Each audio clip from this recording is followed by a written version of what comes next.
opposition matie northern Uganda oyabwangu won opposition mautie in northern Uganda awajulok en anoya wayni bosmic Otim tichalo gwok makichwalo mebino kakaye won opposition omiro awechi lok kidi kawe wunu niang uchak rupe yupe awajeni won opposition mauti northern Uganda uchak winye uchak ripe metich kachiel labo enu lweny ma NRM government timo setting kombu ti too big dok lweny enini kibi lwenye kombu teko kidwoko wun piny omiro ng'e ni ng'om pa chuli ubichero muleme kuom bedi bosmic Otim tichalo gwok pa otema wany ti gwok pa toodwong ti gwok pa Museveni ti gwok pa NRM to gwok eni kikelo ni okawun opposition pien dong ki miri pa bosmic Otim wot pariemo tamo ni lok gweng me northern Uganda ni ng'at mo matwero lok mabe peke ng'at mo matwero challenging en machalo bosmic Otim peke mana yetin lok mo weko ana tika dange jui ni okin pipi udonga uto ulanya Gilbert amere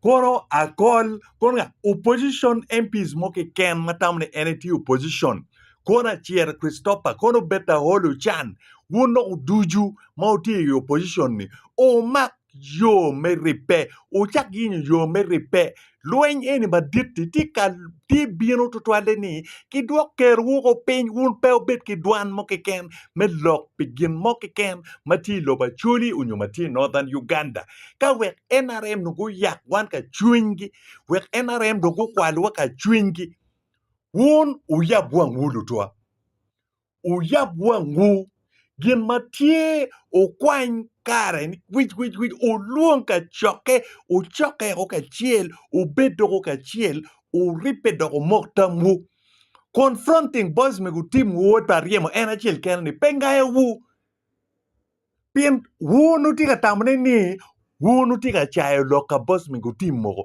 but in the other hand tika winning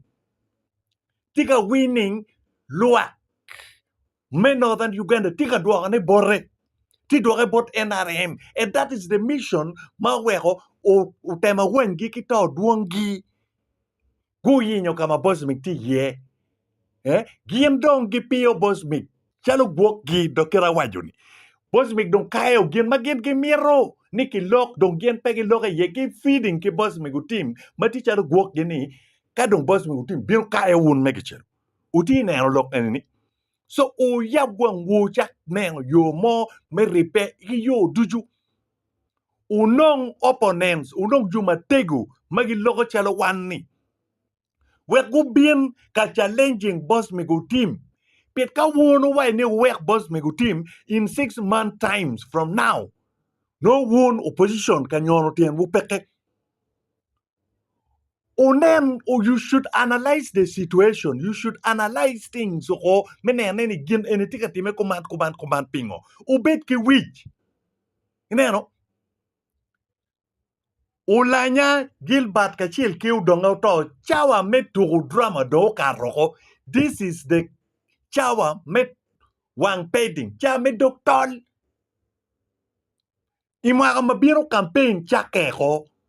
And bot NRM go chako campaign no and go berka campaigning ngoko kare duju but you people utika korone ne uchak challenging down cha word pariemo gini wa wene o amalo chak ripe o amalo ubin ka challenging bosmic pintie jumu kene makite YouTube ka chel ki social media tigitie mere me winyo anga tiru logo ningo nga tiru logo ninga wekindong loka boka ite baranda.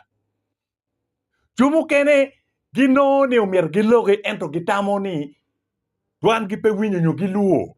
So gin matie uchak yupe u il do hotel soksi wu malo. Ka wuno nen wot pariemo tugu chi wot pariemo ubiluenji kumuo kumateka dada. So ungok siat gwok ma food liat. Ongok chet gwok ma food liet opposition me northern Uganda. Anwe lok any bot. Ubi foya la chen kilok mati wa chiwuni. Pien wunen charo neno wutie ma udugu na koko. Peuti neno kama lach. Peuti neno lwen matika bien kumwuni. So wangugu chet gwok ma food liet. Rung ani His Excellency Dr. Daniel Soka, the voice of the voiceless.